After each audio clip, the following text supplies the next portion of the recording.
আসসালামু আলাইকুম। আমি সুলতান মাহমুদ, ইউনিকম টেকনোলজির পক্ষ থেকে আপনাদেরকে জানাই শুভেচ্ছা, স্বাগত। আজকে আমি যাদের বাজেট মিড রেঞ্জের মধ্যে রাইজেন প্রসেসর একটি ভালো ডিভাইস চাচ্ছেন তাদের জন্য এই রিভিউটি শেয়ার করছি। আমি প্রথমে বলে দিচ্ছি, ডিভাইসটি হচ্ছে এইচপি ব্র্যান্ডের এলিট বুক সিরিজের একটি ডিভাইস। এর মডেল হচ্ছে 745G6 মডেল।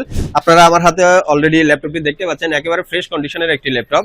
প্রসেসর হচ্ছে AMD Ryzen 7 Pro, আর এর র্যাম হিসেবে থাকছে 8GB র্যাম, হিসেবে আছে SSD 256GB, ওয়াইফাই হিসেবে আছে ওয়াইফাই 6 আপডেট। এর ডেডিকেটেড গ্রাফিক্স আছে 2GB। যাদের বাজেট 30 থেকে 35 রেঞ্জের মধ্যে আছে তারা খুব সহজে আমাদের কাছে অনেকগুলো ইউনিট থেকে পছন্দ মতো আপনারা আপনাদের প্রয়োজনের ল্যাপটপটি কালেক্ট করতে পারবেন। আমাদের লোকেশন হচ্ছে Multiplan centre, level 3, elephant road, 364 নম্বর দোকান, ইউনিকম টেকনোলজি লিমিটেড, ঢাকা। তো যারা ঢাকার বাইরে থাকেন তারা খুব সহজে আমাদের সাথে যোগাযোগ করে কুরিয়ারের মাধ্যমে বাংলাদেশের যে কোনো প্রান্ত থেকে ল্যাপটপটি কালেক্ট করতে পারেন। তো আজকে পর্যন্তই, নতুন আরেকটি রিভিউ নিয়ে আপনাদের সাথে হাজির হবো। সে পর্যন্ত আল্লাহ হাফেজ, আসসালামু আলাইকুম।